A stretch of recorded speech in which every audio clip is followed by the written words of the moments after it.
সবাইকে good morning, শুভ সকাল। সবাই কেমন আছেন? আমরা ভালো আছি। আজকে নিয়ে গেছিলাম বাবুকে ডাক্তারের কাছে। বাবুর টিকা ছিল, দুটো সুই, দুটো পোলিও ছিল বাবুর। দুটো পোলিও খাওয়ানো আর দুটো ইঞ্জেকশন সেটা ছিল। একটু জ্বর এসছে ওর। আর এখনকার টিকাগুলো তো সব পেনলেস, কোনো পেন হয় না, তারপরও বাচ্চা তো হয়।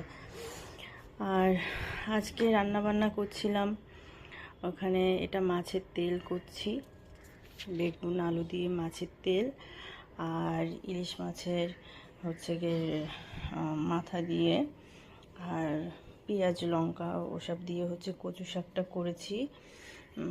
আমি কিন্তু ইলিশ মাছের মাথাটা ভেঙে দিই না, ভেঙে দিলে একদম কাটা কাটা হয়ে যায়, তো সেই জন্য আমি একটু গোটা গোটা রাখি। পুরো পুরো কচু শাকে যদি কাটা কাটা হয়ে যায় তাহলে খেতে অসুবিধা হয় না।